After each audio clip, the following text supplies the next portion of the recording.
2 વખત અમે એવો પ્રયત્ન કર્યો કે અમે ઇન્ટરવ્યુ કન્ટિન્યુ કરીએ, પણ ઓછા ઊંધું સોરી બહુ સારું, this is that good.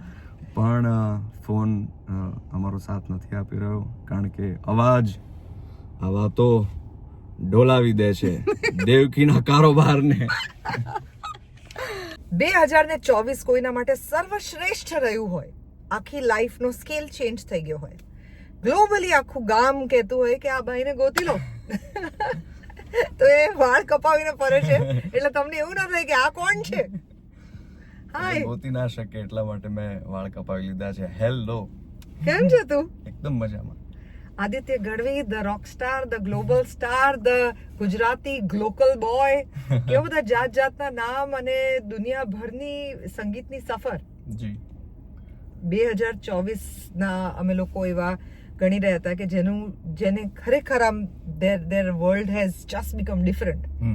અને સૌથી પહેલું નામ કોઈ ગુજરાતીનું અમારા મનમાં આવ્યું હોય અને પછી બીજું ગુજરાતીનું નામ શોધતા અમને ખૂબ વાર લાગી હોય, that is your name, Aditya. Thank you so much. Yes, 2024 મારા માટે આમ પેલું કહેવાય ને કે એકદમ સે જજ્બાત પલટતી એ પ્રકારનું રહ્યું છે. પણ પેલું કહેવાય છે ને કે તમે ધીમે મહેનત કરતા હોય, અને તમે તો જોયું જ છે મારી આખી જર્ની પહેલાથી જ તે, અને સડનલી કોઈ એક વસ્તુ આમ ઉગે એવું થાય, એટલે એવું થયું છે. પણ સડન વસ્તુ તો નથી, 10-12 વર્ષથી આ ક્ષેત્રની અંદર કામ કરીએ છીએ, પણ યસ 2024 માં બહુ જ કૃપા રહી છે. I want to go back to your childhood and start from the very first. તે સૌથી પહેલું કયું ગીત જાતે ગાયું હોય એવું યાદ છે, કે કયું મ્યુઝિક જાતે સાંભળ્યું હોય એવું યાદ છે? બંનેના એક એક્ઝામ્પલ્સ મને કે.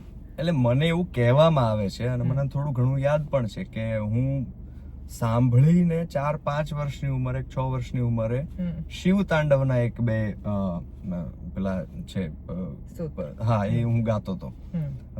તો એવું મને યાદ છે કે હું શિવ તાંડવ, એટલે હું ત્યારે તો તોતડું થોડોક ગાતો હોઈશ, પણ અત્યારે પ્રોપર ચોખ્ખું આવડી ગયું. જટાટવી ગલત જલ પ્રવાહ પાવિત સ્થલે ગલે વિલંબિતમ ભુજંગ તુંગ માલિકામ ડમટ નિનાદ વડમર વયમ ચકાર ચંડ તાંડવ તનો તુન શિવ શિવમ. એટલે ત્યારે લોકોને આશ્ચર્ય એવો થતો કે ભાઈ આ 4-5 વર્ષનો છોકરો છે અને આખું શિવ તાંડવ સ્તોત્ર આને મોઢે છે. પણ એ એક અસર હતી મારી ઉપર કે હું કોઈ આવું કાવ્ય સાંભળું કે સંગીત સાંભળું તો એ તરત જ મને ઉતરી જતું, યાદ રહી જતું. તમને એક સરસ વાત કહું કે હું ફર્સ્ટ સ્ટાન્ડર્ડમાં હતો, અને ભણવામાં તો થ્રુ આઉટ હું કાચો રહ્યો છું. એટલે ફર્સ્ટ સ્ટાન્ડર્ડમાં મારા ટીચરે મારા મમ્મીને બોલાવ્યા કે તમારો દીકરો જે છે એનો ગ્રાસ્પિંગ પાવર બહુ કાચો છે, એટલે તમારે એને વર્ષ રિપીટ કરાવવું પડશે. અને મારી મમ્મી તો રોવા માંડી કે મારા દીકરાને બિચારાને નથી બરાબર ગ્રાસ્પિંગ પાવર, ને એને વર્ષ રિપીટ કરવું પડશે. ઘરે આવીને મારા પપ્પાને કીધું કે આનું આવું કીધું છે સ્કૂલેથી. મારા પપ્પા મને લઈને આવ્યા બીજા દિવસે સ્કૂલે, અને અમારા ટીચરને મળીને કે બેન તમે શું કહેતા હતા, ગ્રાસ્પિંગ પાવર આનો કાચો છે? તો કે હા, કે આનો ગ્રાસ્પિંગ પાવર કાચો છે અને તમારે ફરીથી એને વર્ષ રિપીટ કરાવવું પડશે. તો કે 1 મિનિટ ઉભા રહ્યો, અને પછી મને કાઢી તો ઓલું સંભળાવતો, એટલે મેં આ શિવ તાંડવ સ્તોત્ર છે આખું ગાઈને સંભળાવ્યું. એટલે મારા પપ્પાએ એ મેડમને કીધું કે બેન ગ્રાસ્પિંગ પાવર કાચો હોય તો આખું શિવ તાંડવ સ્તોત્ર મોઢે ન હોય, તમે ભણાવવામાં ધ્યાન દો. એટલે એવું મને યાદ છે કે ભણવાનું મને ગ્રાસ્પ નહોતું થતું પહેલાથી, પણ સંગીત અને સાહિત્ય જે છે એ ગ્રાસ્પ થઈ જતું હતું. એ તને પોતાને એવું સમજાયું કે હું આજે કરું છું એ જુદું છે બાકી બધા છોકરાઓ કરતા? એ લોકોને જે વસ્તુઓમાં રસ પડે છે કે જે વસ્તુઓ ફટાફટ આવડે છે એના કરતા મને જુદી વસ્તુઓ ફટાફટ આવડે છે, એવું તને પોતાને, like your father was, because યોગેશભાઈ પોતે આર્ટિસ્ટ છે, એટલે એ આ વાત ઓબ્ઝર્વ કરી શકે. આજે ધારો કે તું કોઈ પણ રૂટીન ફેમિલીની અંદર જન્મ્યો હોત તો મા બાપ ચિંતામાં હોત, બરાબર? તો તું બાળક તરીકે એક અસામાન્ય બાળક છે એવી તને પોતાને સમજણ ક્યારે પડી? ના, મને એવું રિયલાઇઝ નહોતું થતું. હું સ્કૂલમાં હતો ત્યારે મને કાયમ એવું ફીલ થતું હતું કે બીજા બધા છોકરાઓ વધારે ટેલેન્ટેડ છે અને બીજા બધા છોકરાઓ ભણવામાં હોશિયાર છે, હું નથી ને એવું બધું. 8મા ધોરણમાં મેં પહેલી વખત 8th સ્ટાન્ડર્ડમાં મેં કંઈક એસેમ્બલીમાં ગીત ગાયું. જન્માષ્ટમીનો ફેસ્ટિવલ હતો અને એમાં ટીચરે કીધું કે કોઈએ ગાવાનું છે, અને એમાં કોઈ કીધું કે આદિત્ય ગાય છે, અને મેં વળી કોન્ફિડન્સ ત્યારે દેખાડ્યો હતો અને મેં ગાઈ નાખ્યું. અને પછી આ 2024 જેમ જજ્બાત પલટ દીએ એવું ત્યારે સ્કૂલમાં થઈ ગયું સ્ટાર થઈ ગયો. હા એટલે ટીચરો જે મને ખીજાતા હતા એ બધાનું અચાનક વર્તન મારા તરફ બદલાઈ ગયું. ઓછો છોકરાઓનું હા કે बहुत अच्छे बेटा आप तो बहुत अच्छा गाते हो, एक वो सुना दो एक ये सुना दो. એટલે પછી તો મને તો આમ બહુ મજા આવે કે ये कुछ है अपने पास ખાસ છે કંઈક વસ્તુ. એટલે હા 8th સ્ટાન્ડર્ડ પછી મને આમ થોડુંક એવું રિયલાઇઝ થયું હતું કે મ્યુઝિક સિંગિંગ જે છે એ મને ગમતી વસ્તુ છે અને એ કંઈક ડિફરન્ટ છે બીજા બધા કરતા. એ શું ગાયું તું એસેમ્બલીમાં? પેલું ફિલ્મ હતું એનું जो है अलबेला मद नैनो वाला जिसकी दीवानी ब्रिज की हर बाला वो किसना है वो किसना है वो किसना है किसना है. બસ એટલે પછી તમે કનૈયા થઈ ગયા ને આજુબાજુ બધા ગોકુળ ગામના ગ્રામવાસી બ્રજવાસીઓ બધા જે છે તે ભેગા થઈ ગયા. તે જે પ્રકારનું સંગીત સાંભળ્યું હોય નાનપણમાં, તું પપ્પાની સાથે ડાયરામાં જતો હતો અથવા તો બીજા કોઈને સાંભળ્યા છે, તારે એક ખોલવું તો ખોલ નાખ. અમે ગાડી નથી ચલાવતા એટલે અમે સીટ બેલ્ટ વગર બેસી શકીએ એમ છે. ગભરાવું બિલકુલ નહીં, રૂલ નહીં બંધ ગાડીમાં પણ રૂલ નહીં તો એક પણ મોકો નહીં આપવાનો કોઈને આપણે તરફ આંગળી ચીંધવાનો. અમે બંનેના રસ્તાની અંદર વાત કરતા હતા કે અમે હવે એવી પરિસ્થિતિમાં છીએ કે જે પણ ગાડી ચલાવતા હોઈએ, જીવનમાં જે પણ જીવતા હોઈએ, કોઈ સામાન્ય વ્યક્તિ જે પણ પ્રકારની ભૂલો કરે ને એને માફી મળે એના કરતા અમને 4 દંડા વધારે પડે એ અમે જાણીએ છીએ. ભૂલ નહીં કરવાની, સહેજ પણ ચૂકવાનું નહીં. જો બંધ ગાડીમાં પટ્ટો પહેરી બેઠા. एक शाहरुख खान नो इंटरव्यू होता था, वही वो सेइंग कि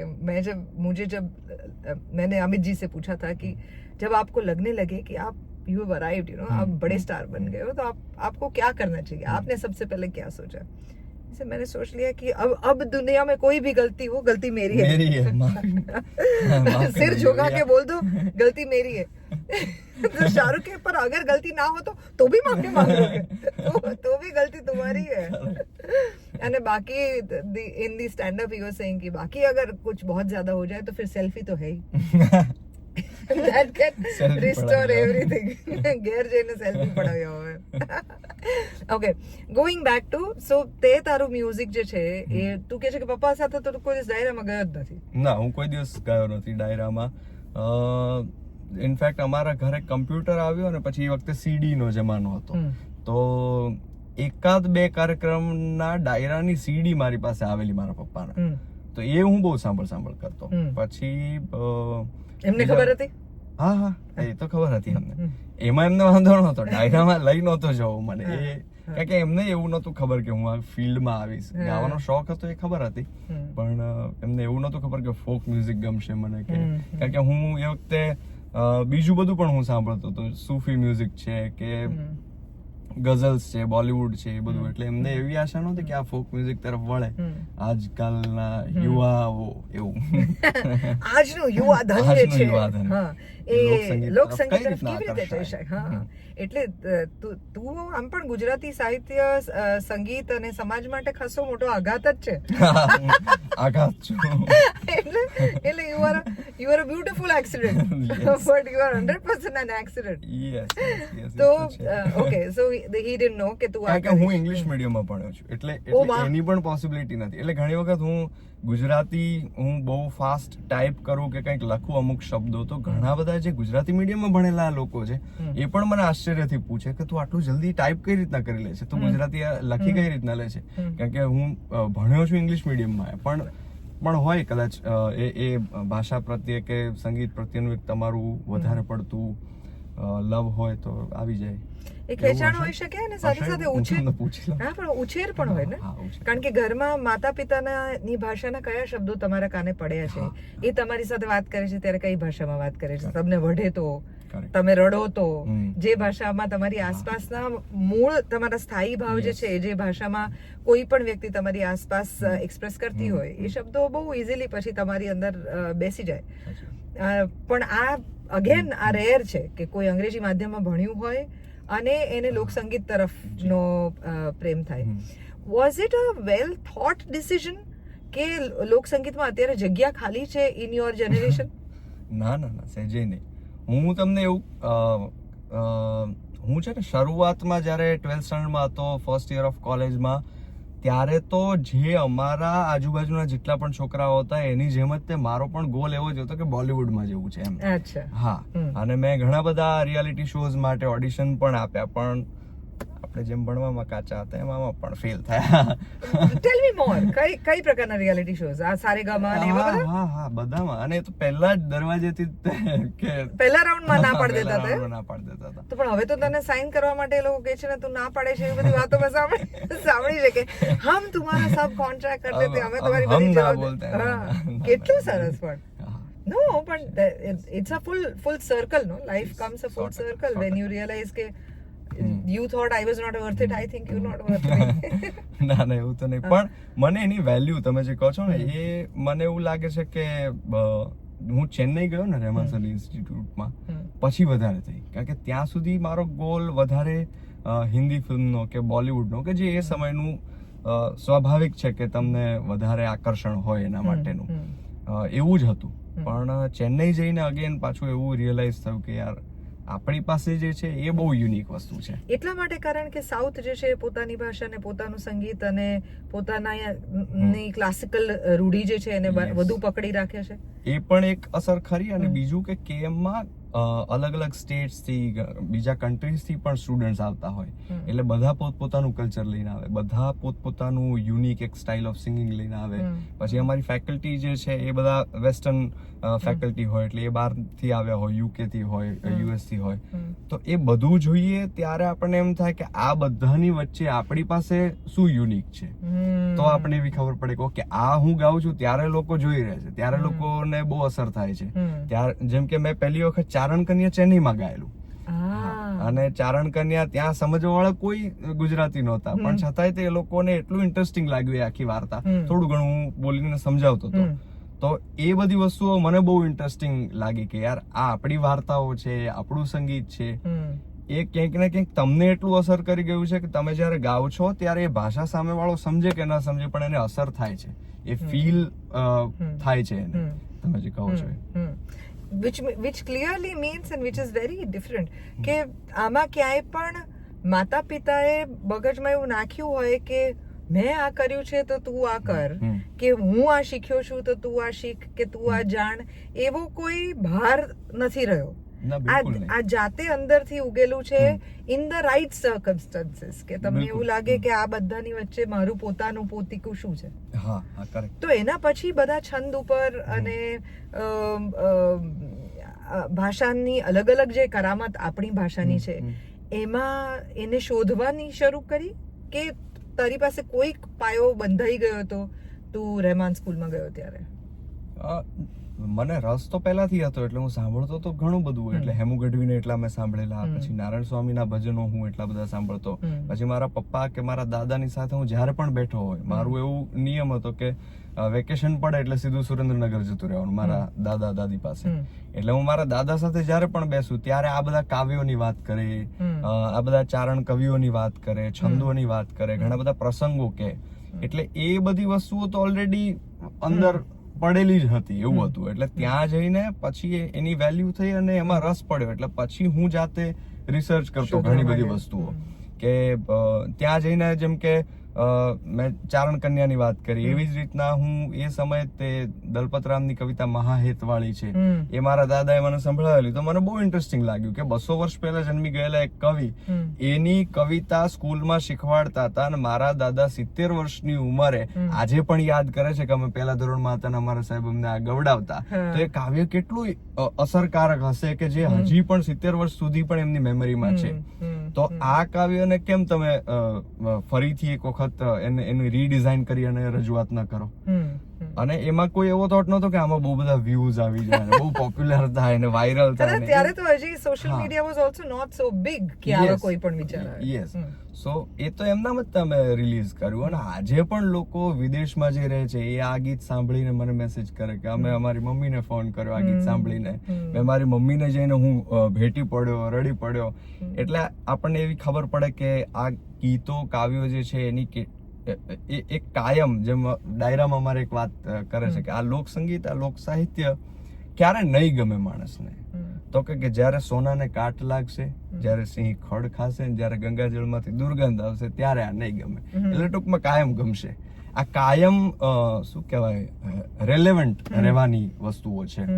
કે એક ભાવ છે કે જે મા દીકરાના સંબંધને વર્ણવે છે. 200 વર્ષ પહેલા લખાયેલ દલપતરામનું કાવ્ય આજે પણ લોકો સાંભળીને એને એટલી અસર થાય છે. એટલે આ બધી વસ્તુઓ ને મને એવું થયું કે હું મારી રીતના પ્રેઝન્ટ કરું. તારો પહેલી વાર જ્યારે કેમ સ્કૂલ ની અંદર એ લોકોએ અવાજ સાંભળ્યો ત્યારે અથવા તો ડ્યુરિંગ ટેક 2 આને કહેવાય પરચો. સાહેબ કવિરાજ બેઠા હોય ને ત્યારે સારી સારી સત્તાઓ ડોલી જાય. કાટ કાટ કાટ ગલત ડાયલોગ બોલ દિયા આપને. સો આપણે એક એનો સરળ રસ્તો કરીએ. પાપ અહીંયાથી પડશે તો પછી તમારે મને કોફી પીવડાવવી પડશે. એ તો આમાં તને પીવડાવીશ. Okay so going by sorry નિયમો નિયમ નહીં બોલવાનો. ઓકે સો તારો જે અવાજ છે એ તારા શરીરને જોઈને કોઈ તારો અવાજ સાંભળે ત્યારે એને સરપ્રાઈઝ કરી દે એવો અવાજ છે. બિલકુલ બરોબર. તારી ઉંમર સાથે પણ તારો અવાજ મેચ નથી થતો અને તારા શરીર સાથે પણ તારો અવાજ મેચ નથી થતો. તો તારા અવાજની યુનિકનેસ વિશે તે કીધું કે ત્યાં રહેમાની સ્કૂલમાં ઇન્ટરનેશનલી પણ ઘણા બધા લોકો આવેલા હોય છે અને તમને અનેક પ્રકારના શિક્ષકોનું સાનિધ્ય મળ્યું હશે. એમાંથી કોઈએ પણ તને તારા અવાજ વિશે કંઈ સ્પેસિફિક કીધું છે કે તારી શું યુનિક ક્વોલિટી છે અથવા તો એને તું કેવી રીતે વધુ એનહાન્સ કરી શકે ઓર શું લિમિટેશન છે કે શું જુદું છે આવું કંઈક સમજાવ્યું હશે ને તને?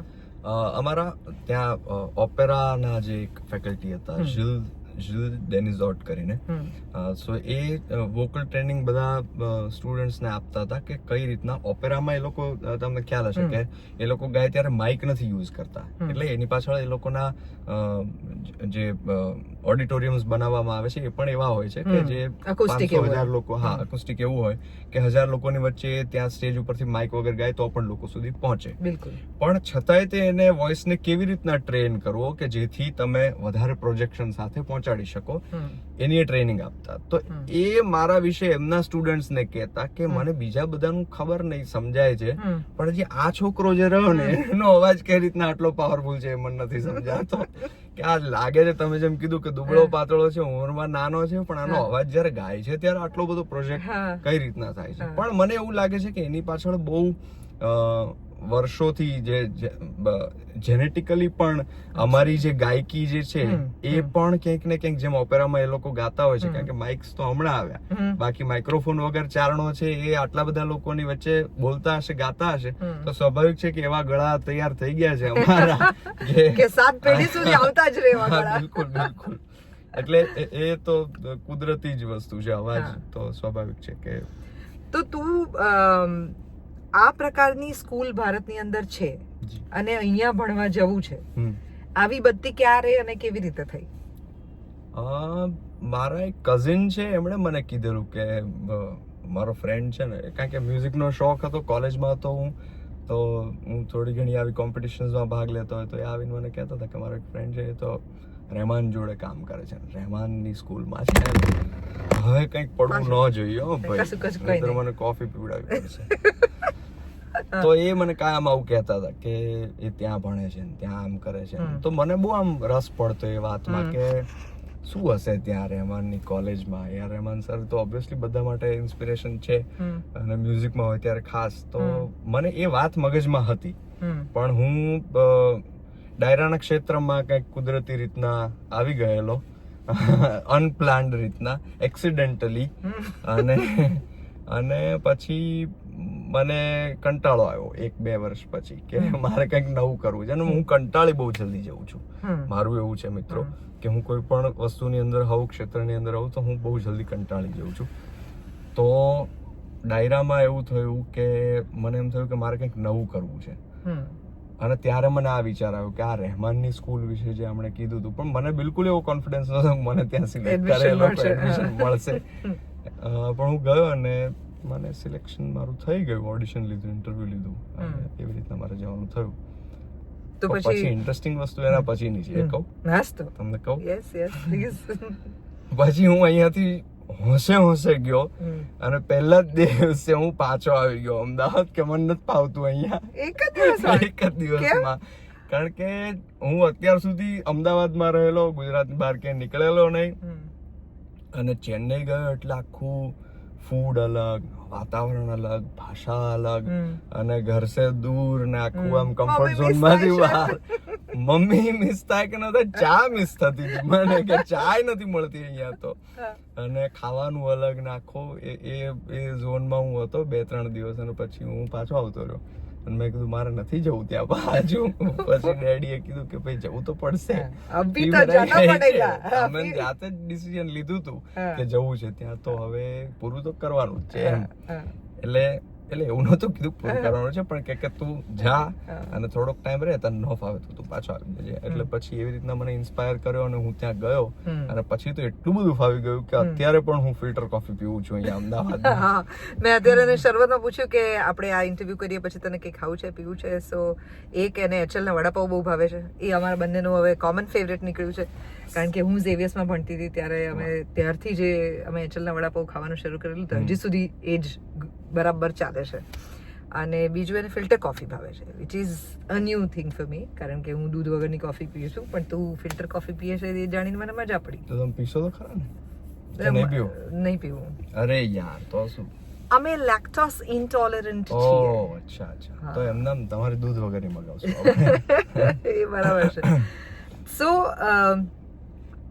આ આખા સમયમાં, આટલા વર્ષોની અંદર તે જે પ્રકારનું સંગીત સાંભળ્યું, પછી તું સ્કૂલમાં ગયો, સ્કૂલની અંદર જઈને ભણ્યો, એની વચ્ચે તે એક એવી વાત કરી કે તું એક્સિડન્ટલી ડાયરાની અંદર જોડાઈ ગયેલો.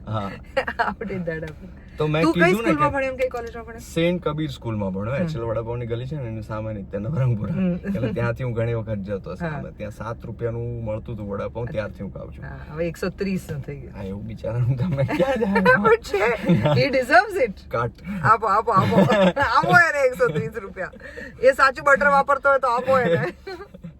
બિચારો કે છે એટલે જ હું બહાર દુકાન નથી કરતો, ફેમસ ના કરતો. તો સેન્ટ કબીર નવરંગપુરામાં હું ભણતો હતો. પછી એક્સિડેન્ટલી હું સેન્ટ ઝેવિયર્સમાં પહોંચી ગયો. સાહેબ, પોસિબલ જ નથી કે હું સેન્ટ ઝેવિયર્સમાં મને એડમિશન મળે. પણ બધું એક્સિડેન્ટલી જ થતું હોય, પછી એમાં ક્યાં આશ્ચર્ય એમાં. મ્યુઝિક કોટા ઉપર મ્યુઝિક લોકોને જેમ સ્પોર્ટ્સ કોટા મળે એવી રીતે. યસ. સો 11th સાયન્સમાં હું નપાસ થયો મિત્રો. મેં મારી જાતે નિર્ણય લીધો હતો કે મારે સાયન્સ લેવું છે. મારા પપ્પાએ કીધું કે ન લેવાય, ઊંધું હો સાહેબ. એ જમાનામાં છોકરાઓને આર્ટ્સ લેવો હોય ત્યારે મા બાપ પરાણે સાયન્સ લેવડાવે. એમાં એક છોકરો એક્સિડેન્ટલી એવું નક્કી કરે કે 10માં ભલે 50% આવ્યા પણ મેં લડેગા, મેં સાયન્સ લેગા. અને મારા પપ્પા મને સમજાવતા હતા કે ના બેટા, આપણે આર્ટ્સ ના માણસ છીએ, લઈ લે, અમે તને ફોર્સ નથી કરતા. મેં કીધું ના, હું લઈશ.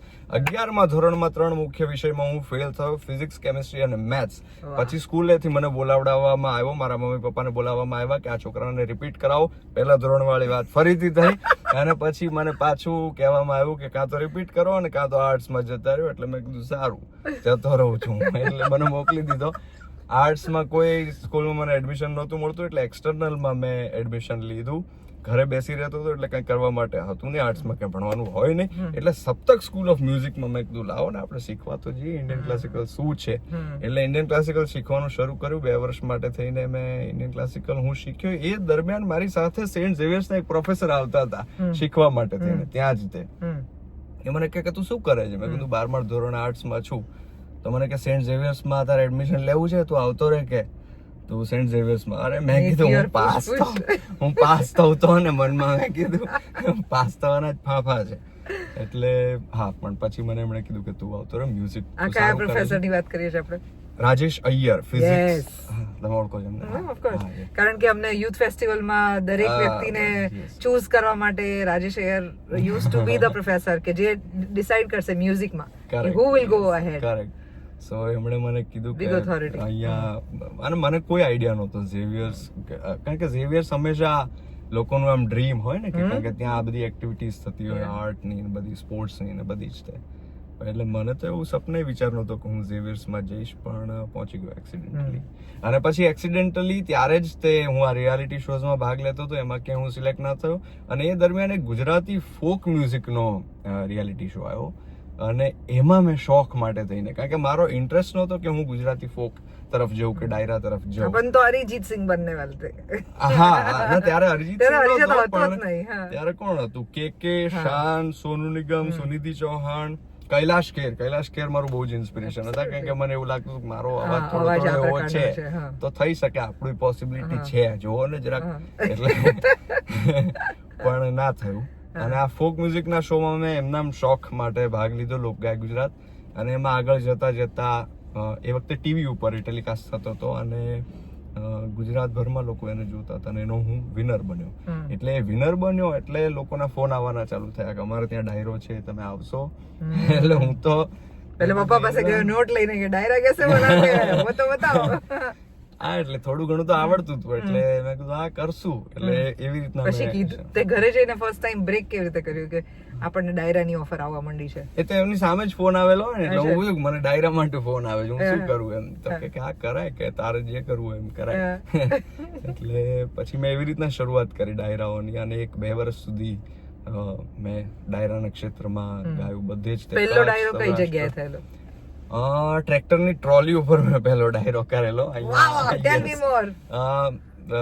અહીંયાથી અમદાવાદથી 50 કિલોમીટર દૂર મોગલમાનું મંદિર છે, ત્યાં આગળ રાતના ડાયરો હતો, અને ત્યાં ટ્રેક્ટરની ટ્રોલી ઉપર અમે બેસીને ડાયરો કરેલો. પછી હું એક વખત તો આમ ઝેવિયર્સ કોલેજમાં ભણતા હોઈએ, અંગ્રેજી માધ્યમમાં થ્રુઆઉટ ભણતા હોય, આપણી આજુબાજુની પ્રજા જે છે તદ્દન જુદી પ્રકારની હોય, અને પછી ટ્રેક્ટરની ટ્રોલીની ઉપર જ્યારે આપણે ડાયરો કરવા માટે આપણને સ્ટેજ તરીકે આપવામાં આવે તો એ મનસ્થિતિ ટ્રાન્સફર કેવી રીતે થાય? હું બે જોતો હતો, હું આમ એક સાથે.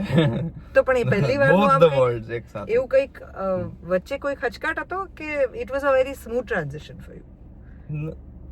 ના, it was a very smooth. એટલે હું બે વસ્તુ એન્જોય કરતો હતો.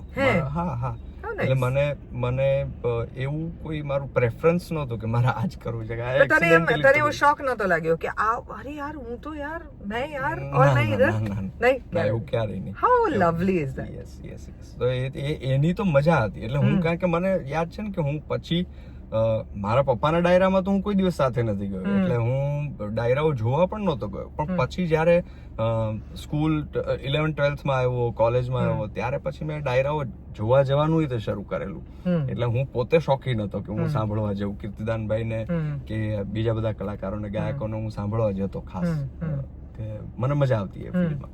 એટલે તો તને પેલો અનુભવ છે તારી ઉપર રૂપિયા ઉડ્યાનો? ખૂબ. હા, બિલકુલ. એવું આમ આપણે બેઠા હોઈએ ને આજુબાજુ આમ ભરાઈ જાય, તો એવું પહેલી વાર ક્યારે થયું હતું? એવું તો યાદ નથી, પણ આ શરૂઆતમાં જ પહેલા બીજા હા બસ આ 19 વર્ષની, 18-19 વર્ષની ઉંમર. તો did you make a video કે પાછા આવીને કોલેજમાં બધાને કીધું કાલે આપણી પર રૂપિયા ઉડ્યા છે ભાઈ? ના, એવું તો નથી કર્યું, કારણ કે ડાયરાના તો બધાને વિડિયો જોયેલા જ હોય, એટલે એમને ખબર હોય કે ડાયરો. પણ ઇટ્સ કલ્ચરલી વેરી ડિફરન્ટ ને, કારણ કે પૂછે ખરા કે તમે ડાયરામાં કહો તો રૂપિયા ઉડે તમારી ઉપર? હા, એવું પૂછે ખરા. હા, તો ફ્રેન્ડ્સ બધા એકબીજાને કહેતા હશે ભાઈ આજ આપશે કેન્ટીન ના પૈસા, સમોસાના પૈસા આજ આપશે, કારણ કે કાલે રાતે બહુ ઉડ્યા છે આપની પર રૂપિયા. પણ યસ, એ અનુભવ કર્યો એક્સિડેન્ટલી. અને પછી લગભગ કેટલા શોઝ થયા હશે એ સમયની અંદર ડાયરામાં? એવું તો યાદ નથી મને, પણ ઘણા બધા. હા, થોડા ઘણા. પણ મેં બધે જ કર્યા, એમ કચ્છ, સૌરાષ્ટ્ર શહેરોમાં, અમદાવાદમાં, બધી જગ્યાએ, મુંબઈ મેં ઘણા બધા ડાયરાઓ કર્યા. એ વખતે ક્યારે એ લોકોને એવું નથી લાગ્યું કે આ બહુ નાનકડો છોકરો છે, કે આની આટલી નાની ઉંમર છે તો આ ડાયરો એકલો કરી શકે કે નહીં કરી શકે? ના, પણ ડાયરાનું કલ્ચર એવું છે કે ત્યાં હંમેશા 2-3 કલાકારો એક સાથે હોય. એટલે કોઈ ગાયક છે, કોઈ સાહિત્યકાર છે. So you were doing the singing part? હા, યા. Not the storytelling part. એ પછી ઇવેન્ચ્યુઅલી તે એ પણ બહુ સરસ તું શીખ્યો છે, કારણ કે મારા મધરે તારી સાથે એક વર્કશોપ કરાવડાવેલી જેમાં ચારણો સ્ટોરી ટેલિંગ કેવી રીતે કરે છે એની વાત હતી. એટલે મને આમ બહુ એમ થતું કે મેં કેસે બોલુંગા, મુझे पता है, मुझे आता है કે નહીં. ના, એમણે કીધું તો બહુ સરસ કરી હતી. પણ એમણે કીધું કે ના, તમને આવડે છે, તમે કહો કઈ રીતના કરવાનું આ વાર્તા. પણ એટલે મને જેટલું મેં સાંભળ્યું હતું એ લોકોની મેં વાતો કરી. પણ હા, એ બધું નેચરલી અંદર જે આવેલું છે. તારી વાતોમાં વારંવાર એવી ખબર પડે છે આદિત્ય કે બાળપણના તમારા ઉછેરની અંદર તમારું કુટુંબ તમારી પર જે મહેનત કરે છે, એ મહેનત કરી રહ્યા છીએ એ વિચારથી નહીં, પણ સહજ વાળ ઉછેર જે આ પ્રકારનો હોય છે કે જેમાં સ્ક્રીનને બદલે અથવા તો ઇન્ટરનેટને બદલે અથવા તો પોતાના અંગત શોખ માં વ્યસ્ત રહેવાને બદલે બાળકની સાથે જેટલો વધુ ને વધુ ગ્રેન્ડ પેરેન્ટ્સ પોતાનો સમય સ્પેન્ડ કરે છે, પેરેન્ટ્સ પોતાનો સમય સ્પેન્ડ કરે છે, એને કારણે બાળકની અંદર નહીં પ્લાન કરેલી પણ કેટલી બધી વસ્તુઓ પ્લાન થઈ જતી હોય છે. હા, બિલકુલ બિલકુલ. તને એ ચારેય ગ્રેન્ડ પેરેન્ટ્સ નો એક્સપિરિયન્સ છે કે ખાલી દાદા દાદી સાથે રહેવાનો અનુભવ? ના, ચારેય. નાના નાની પાસે પણ હું એટલું જતો અને દાદા દાદી પાસે પણ વધારે હું સુરેન્દ્રનગર જતો રહેતો, કારણ કે મને ત્યાં બહુ વધારે મજા આવતી અને ત્યાં રાજાશાહીની જેમ જીવવાનું એટલે મજા આવે, રાજા જેવું ફીલ થાય. હવે જેટલો સમય તે કોલેજની અંદર ગાળ્યો એમાં કઈ પ્રકારના જુદા જુદા ટીચર્સ હતા, કઈ પ્રકારનું લર્નિંગ એ સમયે નવું થયું? એક તે જેમ કે કીધું કે વેસ્ટર્ન ક્લાસિકલ નું એક્સપોઝર તને ત્યાંથી મળ્યું, એવી રીતે બીજું કઈ પ્રકારનું? Did you also learn musical instruments or did you only focus on singing? અને એમાં દુનિયાના કઈ પ્રકારના સંગીતનું ઇન્ફ્લુઅન્સ અને ભારતના કઈ પ્રકારના સંગીતનું ઇન્ફ્લુઅન્સ? બહુ હું શીખી નથી શક્યો. મેં સપ્તકમાં જેમ જોઈન કર્યું ત્યારે થોડું ઘણું ક્લાસિકલ, ઇન્ડિયન ક્લાસિકલનું સાવ બેઝિક જ્ઞાન મને મળ્યું કે સારેગામા પધનિસા, સરગમ છે, રાગ છે, એ બધા વિષયોનું મને ખબર પડ્યું. પછી બીજું એ ક્લાસિકલના જે રિયાઝ જે હોય છે એનું થોડુંક મને નોલેજ મળ્યું. એટલે એ 2 વર્ષમાં હું શીખ્યો એ. અને ત્યારબાદ ફોક તો એ ઘરમાં જ તે માહોલ હતો એટલે એ તો શીખવા મળ્યું જ તે. પછી કેએમમાં હું ગયો તો મારા માટે એ બહુ આખું પેલું વર્લ્ડ ખુલવા જેવું હતું કે એક્સપોઝર તમને જે મળે ને, કે હું એક ફોકના અને ઇન્ડિયન ક્લાસિકલના બેકગ્રાઉન્ડમાં તો રહ્યો જ છું, પણ વેસ્ટર્ન ક્લાસિકલ મ્યુઝિક હોય છે એવી મને ખબર જ ત્યાં જઈને પડી. પછી મ્યુઝિક પ્રોગ્રામ થાય એટલે પ્રોગ્રામિંગ એઝ ઇન મ્યુઝિક જે કમ્પોઝ કરે, કમ્પ્યુટરમાં મ્યુઝિક બને એવું મને ખબર ત્યાં જઈને પડી. એટલે ઇલેક્ટ્રોનિક મ્યુઝિક પ્રોડક્શનના ત્યાં કોર્સીસ હોય એ પણ મેં થોડો ઘણો કર્યો. સોફ્ટવેરમાં કઈ રીતના મ્યુઝિક બને છે, કઈ રીતના માઇકિંગ થાય છે, કઈ રીતના રેકોર્ડ થાય છે વસ્તુઓ, આ બધી વસ્તુઓ ત્યાં શીખવા મળી. પછી ત્યાં એક સૂફી ઓન્સોમ્બલ અમારું હતું કે મ્યુઝિક કોન્સર્વેટરીમાં, એટલે સૂફી મ્યુઝિકનું રહેમાન સરને બહુ જ પ્રિય છે, અતિ નજીક જે સંગીત છે એ એમને સૂફી મ્યુઝિક છે. તો એ શોઝ એમની સાથે રહેમાન સર સાથે કરવાનો મોકો મળ્યો, એટલે એમાં બહુ શીખવા મળ્યું. કારણ કે તમે રહેમાન સરના શો કઈ રીતના બને છે, એટલે એની પાછળ કેટલી મહેનત થાય છે, એની પાછળ કઈ રીતના કામ થાય છે, એ બધું ત્યાં એક્સપોઝર મને મળ્યું, શીખવા મળ્યું. વેસ્ટર્ન ક્લાસિકલ એટલું બધું હું શીખી નથી શક્યો, પણ એ છે કે વેસ્ટર્ન ક્લાસિકલ મ્યુઝિક છે, વેસ્ટર્ન મ્યુઝિક છે, એના વિશે એક એક્સપોઝર કે એક ખબર પડવી એ મને ત્યાં જઈને થયું કે ચેન્નઈમાં મને ખબર પડી. પણ હા, આટલી What would a typically day look like in a college like that? સવારથી લઈને સાંજ સુધી શું કરે વિદ્યાર્થીઓ? તારો દિવસ કેવો હતો એ પ્રમાણે કે? હા, એટલે તમે જે કોર્સ સિલેક્ટ કરો છો એની ઉપર છે. એટલે અમુક ત્યાં પ્રેપરેટરી કોર્સ છે કે જે વીકમાં 1-2 દિવસના જ તે હોય છે, અને ફાઉન્ડેશન કોર્સ, ડિપ્લોમા જે થાય છે ફૂલ ટાઈમ કોર્સ છે. મેં ફર્સ્ટ યર ફાઉન્ડેશન કોર્સ કર્યો અને પછી પ્રેપરેટરી ઇન્ડિયન ક્લાસિકલ મ્યુઝિકમાં કર્યું હતું. સો ફાઉન્ડેશન કોર્સ છે તો આખા દિવસનો હોય, એટલે તમારા સવારથી 9 વાગ્યાથી ક્લાસીસ હોય તો સાંજના 4-5 વાગ્યા સુધીના ક્લાસીસ હોય. એમાં વેસ્ટર્ન મ્યુઝિક થિયરી હોય, તમે વોકલ સિલેક્ટ કર્યું હોય તો વોકલ્સ, પિયાનો સિલેક્ટ કર્યો હોય તો પિયાનો, એના ક્લાસીસ હોય તમારા પર્સનલ. પછી ઇન્ડિયન મ્યુઝિકના ક્લાસીસ હોય, ઇન્ડિયન મ્યુઝિકની થિયરી હોય, પછી વેસ્ટર્ન મ્યુઝિક થિયરી હોય, વેસ્ટર્ન મ્યુઝિકની હિસ્ટ્રી અને એ બધું પણ શીખવાડવામાં આવે. એટલે આ બધા અલગ અલગ ક્લાસીસ હોય છે. પણ ત્યાં તમે એન્ટર થાઓ ત્યારથી તમને જુદા જુદા સાઉન્ડ સંભળાય. એટલે હું અત્યારે આમ વિઝ્યુઅલી આંખ બંધ કરીને જોઉં ને તો મને કેએમ ની અંદર હું જોઉં મને કયો સાઉન્ડ સંભળાશે મને ખબર પડી જાય કે આ બાજુ તમે એન્ટર થાઓ એટલે જમણી બાજુથી પિયાનોના સાઉન્ડ આવતા હોય, કારણ કે ત્યાં એ ક્લાસ ચાલતા હોય. પછી આમ સીધા જાઓ એટલે સૂફી એન્સેમ્બલનો સૂફી રૂમ હોય, એટલે ત્યાંથી હાર્મોનિયમ અને તબલાનો સૂફી સાઉન્ડ આવતો હોય. પછી તમે ઉપર જાઓ તો કોઈ રિધમ પ્રેક્ટિસ કરતું હોય, ડ્રમનો સાઉન્ડ આવતો હોય. ગિટારના ક્લાસીસ ચાલતા હોય તો ત્યાં ગિટારનો અવાજ આવતો હોય. એટલે એ માહોલમાં રહેવું એ જ તે આમ કોઈ એક સિંગર માટે, આર્ટિસ્ટ માટે બેસ્ટ. લાઈક અ ફેન્ટસી વર્લ્ડ ને, ડિઝની વર્લ્ડમાં તમે જ્યારે બાળકને. તો you focused on vocal singing? Yeah. વોકલ્સ, બરાબર? અને તું સાથે કોઈ મ્યુઝિકલ ઇન્સ્ટ્રુમેન્ટ પણ જાણે છે, વગાડી જાણે છે? હું જાતે શીખ્યો છું હાર્મોનિયમ, ખાલી ગાવા પૂરતું, એટલે અકમ્પનીમેન્ટ માટે જે હું ગાઉં છું, સ્કેલ માટે. હા, યસ. આ બધું કરીને તું પાછો આવ્યો. અમે આઈ થિંક પહેલી વાર તારી સાથે રેડ રસ કર્યો ત્યારે you var just finished college અને તું આવ્યો હતો. એક તો મને લાગે છે હું ત્યાં હતો ત્યારે જ કર્યો હતો. ચોથા વર્ષમાં. હા, રચિંતન અને તે બંને જણાએ ભેગો કર્યો હતો એ. અને પછી તું એ પૂરું કરીને અહીંયા આવ્યો. પછીનો સમય જે છે એ કેવો રહ્યો? કારણ કે હું તને જેટલી વાર મળી છું ને આટલે તો તું કોઈ દિવસ બોલ્યો જ નથી. આજુ બહુ બોલ્યો, મને એ જ થાય છે. અરે ના, બહુ સરસ. બહુ વધારે નથી બોલી રહ્યો ને. ના, એના માટે તો આપણે ભેગા થયા છીએ. સો તું બહુ જ તારો મૂળ ભાવ અથવા તો કોઈ તને પહેલી વાર મળે ત્યારે એવું લાગે કે તું ખૂબ શરમાળ ને બહુ જ ઓછું બોલે છે. હા. તો અને એ બહુ મિસઇન્ટરપ્રેટ થાય છે. મારો ઇન્ટ્રોવર્ટ સ્વભાવ ઘણી વખત લોકોને એરોગન્ટ લાગે છે. હા, ધેટ્સ ઓકે. ના, પણ એટલે you can afford to be arrogant now. No I can't. I just kidding. પણ એ તો આપણને બચ્ચન સાહેબ અને શાહરુખ ખાને કીધું, હમ્બલ બન જાઓ. તો એ તો બરાબર. પણ હું એ રીતે કહેતી હતી કે ત્યારે જ્યારે તમે આવી સ્કૂલમાંથી ભણીને આવ્યા હો અને તમારી આસપાસના મોટા ભાગના એવા લોકો છે કે જે ઓન ધ ફિલ્ડ શીખ્યા છે, અનુભવથી ગાઈ રહ્યા છે, અથવા તો અહીંયાની કોઈક જગ્યાએ શીખ્યા છે. એટલે એક તમે જેમ કે ફિલ્મ સ્કૂલમાંથી કોઈ તારી બેન જ ભણી છે, ફિલ્મ સ્કૂલમાંથી ભણીને આવે ને અહીંયા લોકો જાત અનુભવે ફિલ્મ બનાવી રહ્યા છે, તો એક ફિલ્મ સ્કૂલના સ્ટુડન્ટને જેવી ફિલિંગ આવે એવી મ્યુઝિક સ્કૂલના સ્ટુડન્ટને પણ આવતી હશે જ્યારે તમે આટલા મોટા એક્સપોઝરથી એવી જગ્યાએ આવો કે જ્યાં બીજા બધા પાસે આટલું બધું એક્સપોઝર નથી. તો તમને એમ લાગે કે તમારે કંઈ જુદું કરવું છે. એટ ધ સેમ ટાઈમ તમને એમ પણ લાગે કે how to reach out to these people.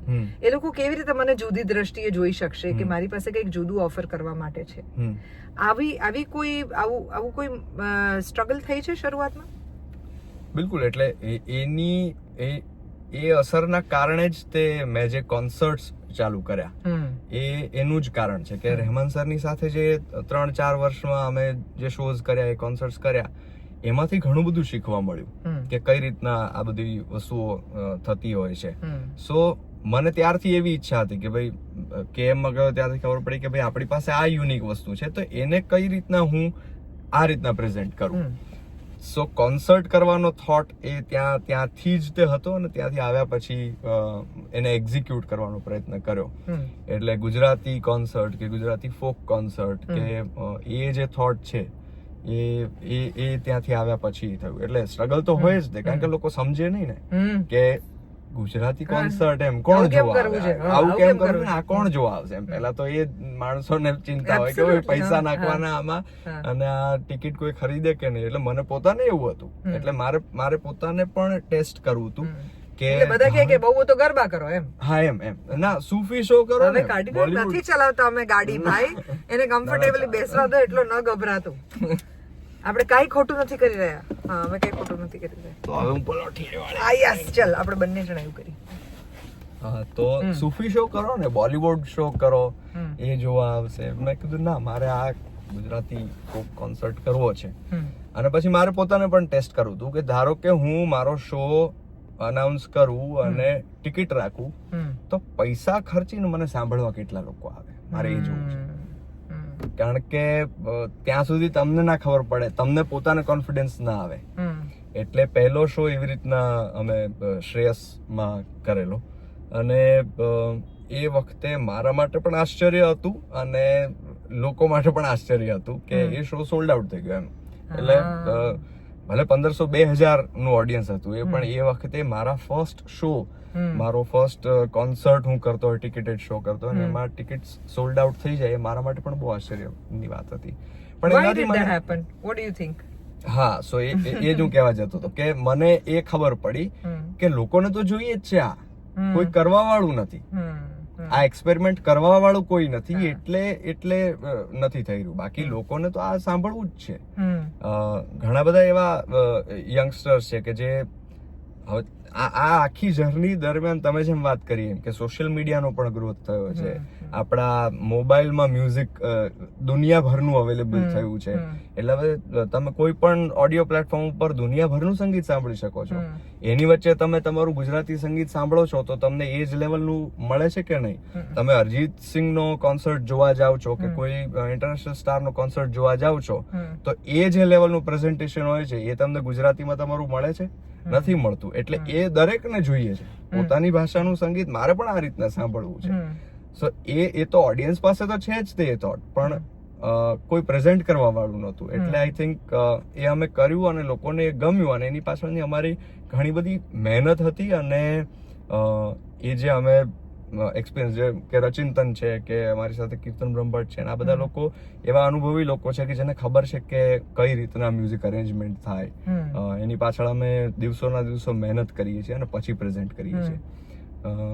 સો એ કદાચ લોકોને ગમ્યું અને આ નવું ફોર્મ એક્સેપ્ટ થયું અને અત્યારે ઘણા બધા કોન્સર્ટ લોકો જોવા આવે છે. અને મુંબઈમાં મેં હમણાં જ તે કીધું કોઈને કે મુંબઈમાં એક ગુજરાતી કોન્સર્ટ થાય, ટિકિટેડ શો થાય, અને જેટલી કોઈ બોલિવૂડના સિંગરની કે આર્ટિસ્ટની જે ટિકિટ પ્રાઇસ હોય એ જ પ્રાઇસ ઉપર ગુજરાતી આર્ટિસ્ટ પરફોર્મ કરે ને 12,000 લોકો જોવા આવે ને, એ પહેલી વખત ઘટના બની. સો This is so phenomenal. Do you feel આમાં જ્યારે આવું થાય ત્યારે yes we deserved it વાળી ફીલિંગ આવે? How did this happen to us એવી ફીલિંગ આવે? Oh we are so blessed એવી ફીલિંગ આવે? Finally hard work pays off? આમાંની કઈ લાગણી હોય છે? બંને. મને એવું લાગે છે કે વિચાર તો બધાને આવે. બ્લેસ્ડ તો તમે ત્યાં જ છો કે તમને આવો વિચાર આવી જાય. વિચાર આવવો એ જ એક બહુ મોટી બ્લેસિંગ છે, પણ પછી એને એક્ઝિક્યુટ કરવાનો તમારી અંદર તાકાત આવે, તમે એટલી મહેનત કરી શકો અને પછી એક્ઝિક્યુટ થયા પછી એ બ્લેસિંગ અને મહેનત બે ભેગી થાય ત્યારે આ ઘટના બને અને ત્યારે તમને બે વસ્તુ ફીલ થાય કે વી આર બ્લેસ્ડ ઓલ્સો અને yes hard work paid off. 2024 ની અંદર ગોતીલો હેપન ટુ યુ. એ કેવી રીતે થયું? ગોતીલો એ તને કેવી રીતે ગોત્યો? એક્સિડેન્ટલ. બોલો. This is an accidental boy.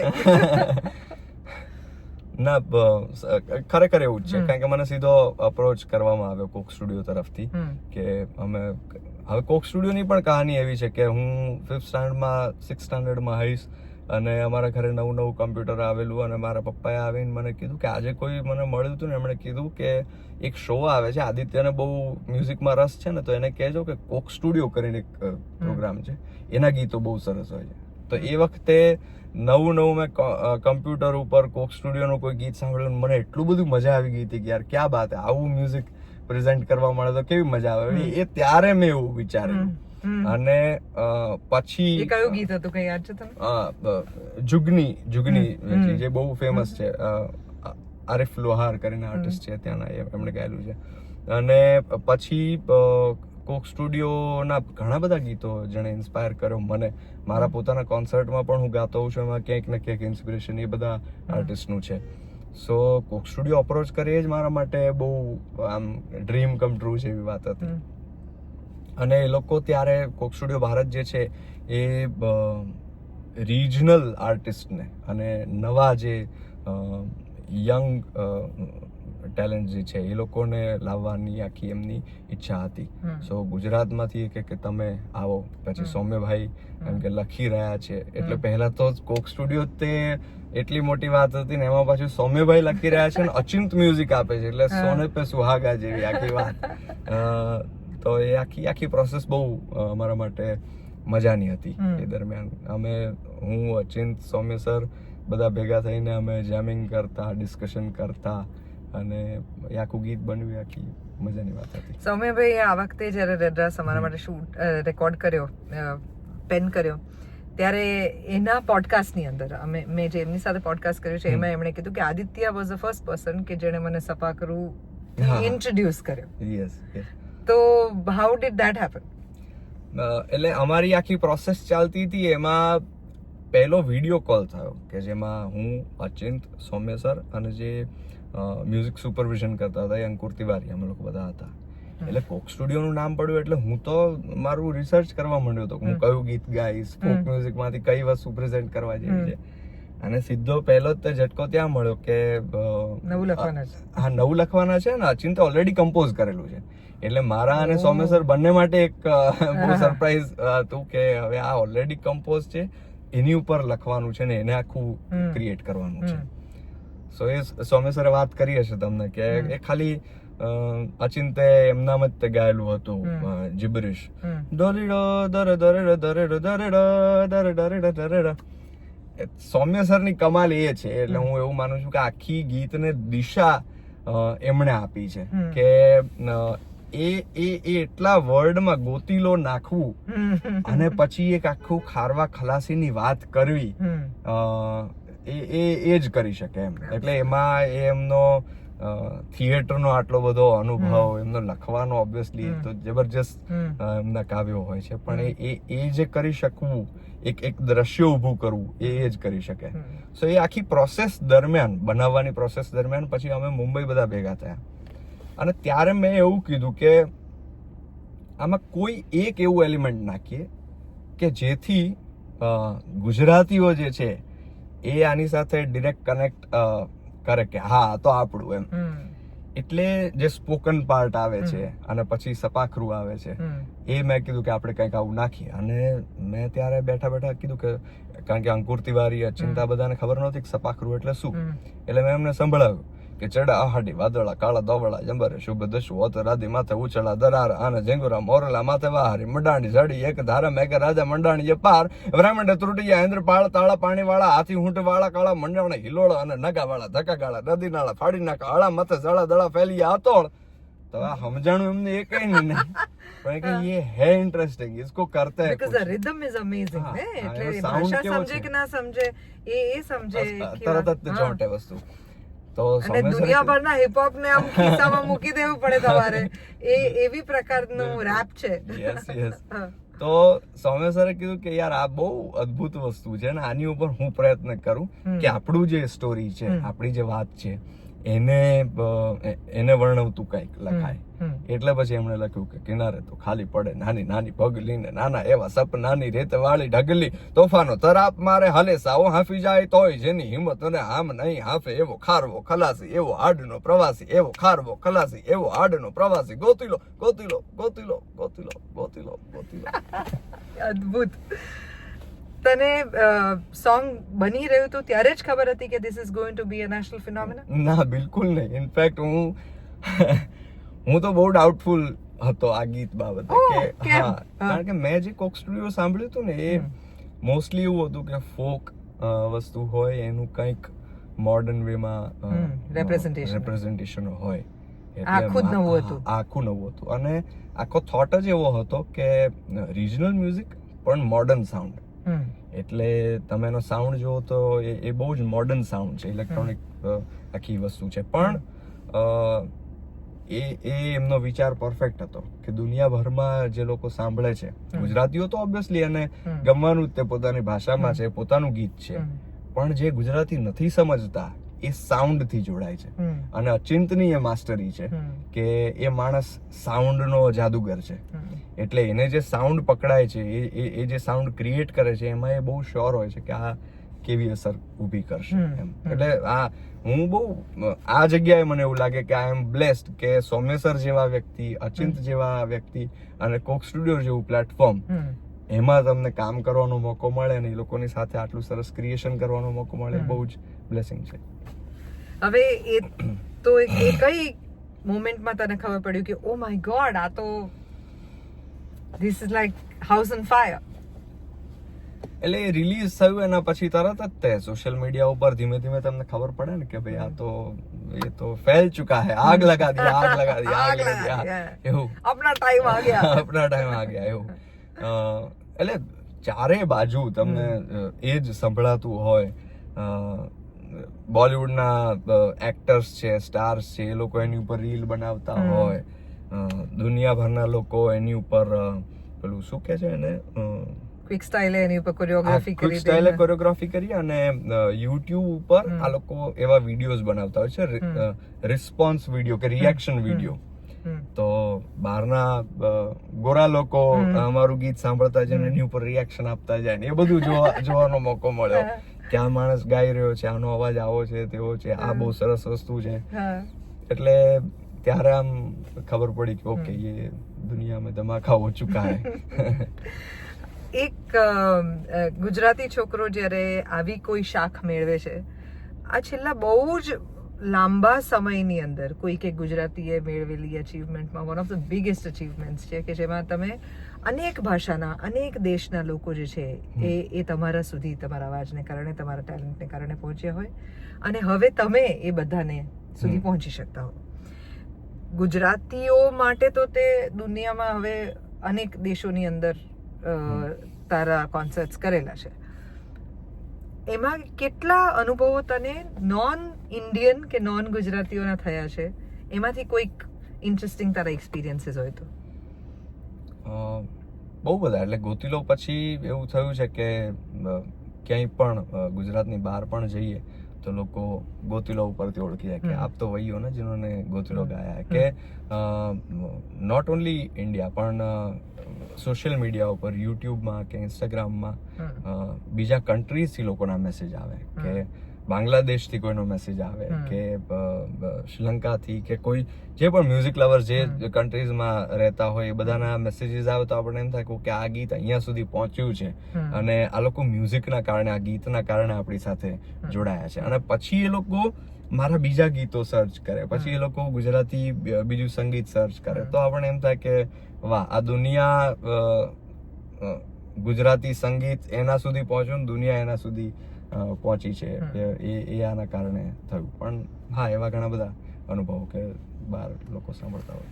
દુનિયામાં બહુ ઓછા લોકો આ અનુભવથી સમજી શકતા હોય છે, કેટલાક જોઈને વાંચીને સમજી શકતા હોય છે કે તમે કોઈ એક વ્યક્તિની સફળતા જે છે ત્યારથી તમે એને ઓળખતા થાવ છો, પણ એને ત્યાં સુધી આવવા માટે એની અંગત જે તૈયારી છે એ એટલી બધી લાંબી છે. એ સફળતા જે છે એ 3.5 મિનિટની છે ગોતીલો ગીતની અંદર, બરાબર? That's 3.5 minutes. પણ એ 3.5 મિનિટ માટે પાછળ જેટલા વર્ષો નંખાયા હોય, એ આદિત્યના લર્નિંગ્સ એવા કયા કયા છે which we can share with people here કે જેનાથી એવી કોઈ પણ બીજી વ્યક્તિ કે જેને આ પ્રકારની તૈયારી કરવી હોય, કે જે અત્યારે કોઈ પણ પ્રકારની તૈયારી કરી રહ્યા હોય, જરૂર નથી કે સંગીતમાં જ કરી રહ્યા હોય, કોઈ પણ વિષયમાં કરી રહ્યા હોય, તો એને લાગે કે ટકી રહેવા માટે અથવા તો તમારી દેટ મોમેન્ટ સુધી પહોંચવા માટેની પાછળની શું શું મહેનત હોય છે? વોટ હેઝ મેડ આદિત્યની રેસિપી શું છે? એક્સિડેન્ટલ. બધું એક્સિડેન્ટલ છે. એના કરતા હું કાયમ એવું કહું છું કે આ બધું તમને કંઈ ગેરંટીડ નથી હોતું કે આ થશે. એટલે મને કંઈ 5 વર્ષ પહેલા એવી ખબર નહોતી કે કોક સ્ટુડિયોનું આવું ગીત આવશે જેમાં હું ગાઈશ અને આટલું બધું પોપ્યુલર થશે. પણ એ ન થાય છતાંય તો હું આ ફિલ્ડમાં ટકી રહું તો એ ક્યાંક ને ક્યાંક સફળતા આપશે. અને આર્ટ ને આ બધા વિષયો એવા છે કે જ્યારે મેં પહેલી વખત આ ફિલ્ડમાં આવવાનું નક્કી કર્યું ત્યારે એટલો તો હું મેન્ટલી પ્રિપેર્ડ હતો જ તે કે આમાં મને 1 રૂપિયો પણ નહીં મળે, કે આમાં મને કોઈ જ ફેમ નહીં મળે, છતાંય તે હું આની સાથે જીવી શકીશ. આ હશે તો હું જીવી શકીશ, બાકી નહીં જીવી શકાય. એટલે એ વસ્તુ જો તમારી અંદર હોય તો આઈ થિંક તમે આટલું ટકી શકો. અને તમે ટકી જાઓ તો પછી તમને આ બધી વસ્તુઓ તો મળે એમ. એકલા તૈયારીના સમયની અંદર એવું શું શું છે કે જે આદિત્ય પોતાની પાછળ પોતાનામાં નાખ્યું હોય? મને લાગે છે કે ટુ એક્સપેરિમેન્ટ, નવી વસ્તુઓનો અખતરો કરવો, એ બધી વસ્તુઓ મને કામ લાગી છે. જેમ કોન્સર્ટનો વિષય છે કે હું ઇલેક્ટ્રોનિક મ્યુઝિક પ્રોડક્શન કઈ રીતના થાય છે, કે કોન્સર્ટ્સમાં આ લોકો જે બેક સ્ટેજ તમને ફ્રન્ટ દેખાતું હોય પણ બેક સ્ટેજ જેટલા લોકો કામ કરી રહ્યા છે એ કઈ રીતના કામ કરે છે અને હું આ કઈ રીતના કરી શકું એ સમજવાનો મારો પ્રયાસ, એ કદાચ એના કારણે થોડી ઘણી આમાં સફળતા મળી હોય. સો એ રિસ્ક એ બાબતનું લેવું. એ તારી સ્ટ્રગલ શું છે અત્યારે? વાવ, શું છે એ હું એ તે વિચારું છું. સ્ટ્રગલ્સ તો કંઈ નથી. No it's not easy to be popular. હા એવું ખરું કે તો પછી એ લોકોના બધી એક્સપેક્ટેશન્સ struggles, વધી જાય. હા સ્ટ્રગલ્સ અત્યારે એવી છે કે હું આળસુ માણસ છું અને લોકોએ મારી પાસે બહુ કામ કરાવડાવવું છે જે મારે નથી કરવું, એટલે હું આમ થોડોક આરામથી ધીમે ધીમે મને ગમતું હોય. ક્રિએટિવ લોકોને એ પણ તકલીફ પડે ને કે હા સ્પેસ, એટલે તમને જોઈએ શાંતિ કે ભાઈ નહીં હવે હું કંઈક વિચારી શકીશ, આવું મારે કરવું છે એમ, પણ એ જ તમને ના મળે તો એ સ્ટ્રગલ થઈ જાય. સલમાન ખાન અને મોનીશ બેલની એક સ્ટોરી છે. Monish Behl was a bigger star than Salman Khan at one point, અને બંને જણા સેમ જીમની અંદર જતા હતા. તો મોનીશ બેલની કે 22 કે 23 ફિલ્મો એણે સાઇન કરેલી હતી અને સલમાન પાસે કાંઈ જ કામ નહોતું, અને સલમાન જીમમાં એટલે મેક્સિમમ ટાઈમ સ્પેન્ડ કરતા હતા. અને એક દિવસ મોનીશ કે એકદમ થાકીને આવ્યો હશે કોઈ શૂટમાંથી, ને હી સેડ કે યાર ભગવાન કરે આટલું બધું કામ મારે નથી કરવું, કે લઈ લે. કે નેક્સ્ટ ડે ઓનવર્ડ્સ એની 22 ફિલ્મ શેલ્ફ થઈ, એક પછી એક પછી એક પછી એક પછી એક. એન્ડ સલમાને એના ઇન્ટરવ્યુમાં કીધું તો એ કે મેં મારી નજર સામે આ ઘટના ઘટતી જોઈ, અને મેં કીધું કે કંઈ પણ કરો પણ ઈશ્વર પાસે ક્યારેય કામ લઈ લો કે હું કામથી થાકી ગયો છું એ ન કરો, કારણ કે ગમે ત્યારે તમને તથાસ્તુ કહી દે. એમાં સંધ્યાકાળે તો આપણે ન જ કરવું. ના સાચું, પણ હું એવી પ્રાર્થના હંમેશા કરું કે કામ તો ઠીક છે, કામ તો મળે છે, કામ કરવું હોય તો ઇટ ઇઝ અ પાર્ટ, પણ મારી ક્રિએટિવિટી જે છે એ મને જીવાડે છે, મારું કામ મને નથી જીવાડતું. એટલે હા, સો જો હું એક ખૂણામાં શાંતિથી બેઠો બેઠો મારું હાર્મોનિયમ લઈને ગાતો હોય જે મને આનંદ આવે છે ને, એ મને કામ મળવાથી આનંદ નથી આવતો. એટલે કદાચ સલમાન ખાનને એનો આનંદ હશે કે એની પાસે 22 ફિલ્મો હોય, પણ મારી પાસે 22 ફિલ્મો કામ જ નહોતું બિચારા પાસે. પણ આઈ નો વોટ યુ મીન. હું જે કહેવા માંગુ છું તમે સમજી શકશો કે ઘણી વખત દરેક વ્યક્તિની પોતપોતાની ખુશીઓ હોય છે, દરેક વ્યક્તિનો પોતાનો આનંદ હોય છે. એટલે કોઈ વ્યક્તિને 22 ફિલ્મો કરવાથી એ આનંદ આવતો હશે, અને કોઈ વ્યક્તિને શાંતિથી ઝાડવા નીચે બેસીને કોઈ પુસ્તક વાંચવામાં પણ આનંદ આવતો હશે. એટલે કોઈ વ્યક્તિને તમે એવી રીતના એક ફિક્સ, એટલે સક્સેસ સ્ટોરીઝ પણ તમે જેમ હમણાં તમારે પૂછ્યું કે what is the recipe of Aditya, તો મને એવું, હું ઘણા બધા ઇન્ટરવ્યુ સાંભળું તો મને એમ થાય કે, અને અત્યારે ખાસ કરીને જયારે ચારે બાજુ રાફડો ફાટ્યો છે મોટિવેશનનો, ત્યારે તમને એમ થાય કે સક્સેસ સ્ટોરીઝ તમે જેટલી પણ જોશો ને તો બધાની જુદી જુદી છે, એટલે કોઈ એક ફોર્મ્યુલા નથી. એટલે સક્સેસ સ્ટોરીઝ કોઈની ન સાંભળવી, એટલે મારી એ તે કોઈ સ્ટોરી નથી. આઈ થિંક એ તો પ્રોસેસ છે. સક્સેસ ઇમ્પોર્ટન્ટ કરતા આનંદ તમને આવે છે કે નહીં. તમે મને આજે પહેલું જે આપણે મળ્યા તમે પૂછ્યું ને કે તને મજા આવે છે, એટલે એ બહુ ઇમ્પોર્ટન્ટ છે કે તમને મજા આવવી જોઈએ. બાકી તો બધાનો પોતપોતાનો આનંદ છે, બધાની પોતપોતાની ખુશી છે, અને દરેક વસ્તુ આનંદ આપે. જે લોકોનો પ્રેમ મળે છે એ પણ આનંદ આપે, પણ બધું mix. So well put. This brings me to that conversation. હવે this is very important. જો તારી મજાની વસ્તુ એ છે કે તું ખરેખર કંઈક વજનવાળી વાત કરે છે ને પછી તું એને હસી કાઢે છે, પણ આ તમારી જનરેશનમાં તારી અને હાર્દિકની નો જે કોમન થ્રેડ છે ને એ આ જગ્યાએ કદાચ આવે છે કે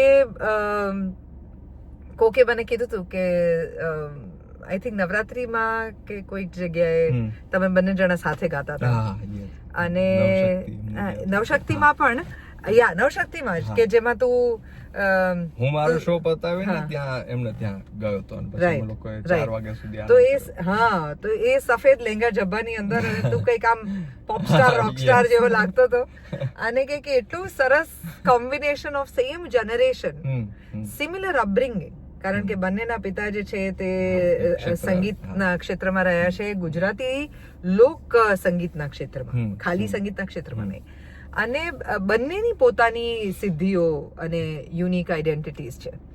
અને એમાંથી તમે બંને જણા શાંત સરળ અને એવા રહ્યા છો, પણ તમે બંને સંગીતની અંદર, ગુજરાતી સંગીતની અંદર તમારી પોતાની યુનિક આઈડેન્ટિટી લોકસંગીત સાથે રહ્યા હોવા છતાં ઊભી કરી છે. પણ તમે બંને જણાને આ ઝાડ નીચે બેસીને હાર્મોનિયમ વગાડવાની ઈચ્છા જે છે એ તમારા બંનેનો કોમન થ્રેડ છે. એ આ જનરેશન માટે અથવા તો જેટલા પણ યુવાનો તમારા ફેન છે અત્યારે, એ લોકો માટે આ એક બહુ નવી ઇન્સાઇટ તમે જનરેશન જ્યારે લીડ કરી રહ્યા છો ત્યારે તમે આપી રહ્યા છો. કારણ કે ફોક એ what is the right word for it, પણ એ અત્યારે it's not just the cool thing to do, it's very luxurious, exotic, that's the word. Folk જે છે એ અત્યારે એક્ઝોટિક લાગે છે લોકોને, ભાષાની રીતે પણ, કોઈ એવી ભાષા બોલતું હોય તો, કોઈ એવું સંગીત ગાતું હોય તો પણ, અને એનું એક ટિકિટેડ ઓડિયન્સ હોય અને અર્બન સિનેરિયોની અંદર પોપ્યુલર બને, એ you have been able to crack that balance. કારણ કે ડાયરાઓ તો ઓલરેડી આટલા વર્ષોથી થાય જ છે, પણ એના માટે જે ટિકિટ પ્રાઇસની તું વાત કરે છે, જે શહેરની તું વાત કરે છે, જે સાઇઝ ઓફ ઓડિયન્સની તું વાત કરે છે, એ શક્ય નથી બન્યું.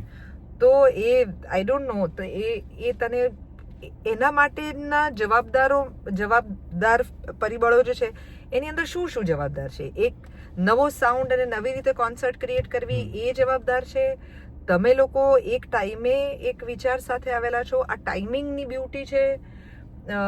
પ્રજા બદલાઈ છે, એ લોકો જુદી રીતે જોઈ રહ્યા છે. તારું શું એનાલિસિસ છે એના વિશે? આઈ થિંક તમે જે કીધું એ કે અપબ્રિંગિંગ બહુ મેટર કરે છે. શરૂઆતમાં આપણે જે વાત કરતા તમે કીધું ને કે સેન્ટ ઝેવિયર્સમાં ભણતો હોય અને ટ્રેક્ટરની ટ્રોલી ઉપર હું ડાયરો કરતો હોય, બે વસ્તુઓ ભેગા થવું. હા, ઇંગ્લિશ મીડિયમ સ્કૂલમાં ભણતો હોય ને ઘરે હું લોકગીત સાંભળતો હોય, હેમુ ગઢવીને સાંભળતો હોય, એટલે એ બંને વસ્તુઓ ભેગી થવી કે એક બાજુ હું ચારણ કન્યા ગાતો હોય ને એક બાજુ હું રહેમાન સરનું આખું પ્રોડક્શન જોતો હોય કે કઈ રીતના કોન્સર્ટ પુટઅપ કરે છે. સો આ બે વસ્તુઓ પેરેલ જે ચાલતી હોય એના કારણે કદાચ બંને પ્રકારનું ઓડિયન્સ જે છે આકર્ષાય છે. હા, બંને પ્રકારનું ઓડિયન્સ આકર્ષાય છે અને એ આજના સમયની પણ ઓળખ આપે છે કે લોકોને શું ગમે છે એમ. એટલે રૂટની વાત પણ ગમે છે અને એનું પ્રેઝન્ટેશન જે આજના સમયમાં ખબર છે ને કે આ બહુ યુનિક અને બહુ ડિફિકલ્ટ ટુ અચીવ છે, કે તારાથી સહજ રીતે થઈ ગયું છે. ના, યુનિક છે એ મને ખબર છે, પણ ડિફિકલ્ટ ટુ અચીવ મારા માટે એટલા માટે નથી કે કારણ કે મેં કીધું એમ કે મારા માટે બે જોડે ચાલ્યું છે. એટલે હું તને એ પોઈન્ટ ઓફ વ્યૂ થી કહું છું કે આજે સચિન તેંડુલકર છે, અમિતાભ બચ્ચન છે, બરાબર, એવા કેટલાક, શાહરુખ ખાન, એવા કેટલાક જ નામ છે, એ આર રહેમાન, એવા કેટલાક જ નામ છે કે જે દરેક જનમાનસ સુધી ભારતભરમાં પહોંચી શક્યા હોય, કે સાવ સામાન્ય રસ્તા પર જે માણસ હોય એને પણ એના વિશે ખબર હોય, અને એક ખૂબ ધનાઢ્ય વ્યક્તિ હોય એને પણ ખબર હોય, જે ખૂબ વાંચન ઇન્ટેલેક્ચ્યુઅલ સમાજ જે છે એને પણ ખબર હોય, અને જે બિલકુલ ગલ્લા ઉપર બેસીને એનાલિસિસ કરતા હોય એને પણ ખબર હોય. એમ દરેકના ફેવરેટ હોવું is a rare thing to happen to people. અને દરેક આર્ટિસ્ટ પણ સ્ટ્રગલ કરતો હોય છે કે એવું કેવી રીતે કંઈક ક્રિએટ કરવું કે જેમાં આર્ટનું એસેન્સ પણ જળવાઈ રહે અને એ લોક જીભે ચડેલું એટલે બીજાનું થઈ જાય. રામાયણ કે મહાભારત એના બેસ્ટ એક્ઝામ્પલ્સ છે કે જેમાં કવિ કે લેખક થી વધારે મોટો હીરો થઈ ગયો છે, રાઈટ? બીકોઝ કૃષ્ણ કે રામ જે છે એ વધુ મોટા છે વેદવ્યાસ કે વાલ્મીકી કરતા, જ્યારે ધ ક્રિએટર્સ આર ધીઝ. તો એવું that is why I am saying that this is a rare thing. એનું તને રિયલાઇઝેશન છે? Good question, but your question is hurt me. ના, કારણ કે મારી પાસે કોઈ જવાબ મેં વિચાર્યું જ નથી. આ તમે કહો છો ત્યારે હું આવું વિચારું છું, પણ વિચારવા બેસવું પડશે મારે. ક્યાં So then it's a great, I am saying કે તો it's a happy thing to have. એટલે આ ભલે કોન્શિયસ ના હોય તો પણ આ એક બહુ જ this is your x factor કે જે દરેક જનરેશન, દરેક એજ ગ્રુપ, દરેક સેક્શન્સના લોકો માટે બહુ સરળતાથી તું એવું કંઈક એવો અવાજ બને છે કે જે એ દરેક વ્યક્તિ સુધી પહોંચે છે. This a unique gift. હા, યુનિક ગિફ્ટ. અને મે બી લોકોને પેલું કહેવાય ને કે ભરોસો હોય કે અગર ये बोल रहा है तो सही बोल रहा होगा, એમ એવો વિશ્વાસ હોવો એ પણ ધેટ્સ અ ગુડ થિંગ. મને લાગે છે અમેરિકાની તારી એક કોન્સર્ટ હતી કે જેની અંદર આઈ થિંક ઓવર ટિકિટિંગ કે એવું કંઈક થયેલું હોય. And then you came online and you said that I am not going to do this અને હું આ અપ્રૂવ નથી કરતો. What made you say that? લોકોનો વિચાર, તમને એ વિચાર આર્ટિસ્ટ તરીકે આવવો જ જોઈએ ને કે જો 10,000 લોકો ભેગા થાય છે તમને સાંભળવા કે તમારા અવાજ ઉપર ગરબા રમવા, અને તમે જો એની ચિંતા કર્યા વગર કે મને મારા પૈસા મળી ગયા છે, મારે શું લેવા દેવા કે આની ટિકિટો કેટલી વેચાય છે, કેટલી એનો ઓર્ગેનાઇઝર શું કરે છે, તો તમે તમારી ઓડિયન્સને ચીટ કરી રહ્યા છો. કારણ કે લોકો તો તમારા નામે આવે છે ને. આદિત્ય ગઢવીના ગરબા એવું જ કહેવાય છે ને. ઓવર સેલિંગ પણ થાય તો લોકો એવું જ કહે છે ને કે આદિત્ય ગઢવીના ગરબામાં ટિકિટો ઓવર સેલિંગ થઈ. તો આદિત્ય ગઢવીના નામે જ્યારે આવે છે ત્યારે આદિત્ય ગઢવીએ રિસ્પોન્સિબિલિટી લેવી પડે. જ્યારે કે વાંક એનો નથી, કારણ કે ટિકિટો વેચવા તો એ બેઠો નથી. ત્યાં ટિકિટ કેટલી વેચાઈ રહી છે એની ગણતરી તો એની પાસે છે નહીં. પણ છતાંય તે લોકો તો એને જ તે પોઈન્ટ કરવાના છે. એટલે મને એવું લાગ્યું કે મારી જવાબદારી છે કે આજે જે થયું, એટલે હું સ્ટેજ ઉપર ગાતો હતો ને 1 કલાક સુધી તો મને ખબર નહોતી કે આવી સિચ્યુએશન છે. હું જયારે ઇન્ટરવલમાં નીચે ઉતર્યો ત્યારે ખબર પડી ગયું કે આવો કેઓસ બહાર થયો છે, લોકોને એન્ટ્રી નથી મળી રહી, ઓવર સેલિંગ ઓફ ટિકિટ્સ છે.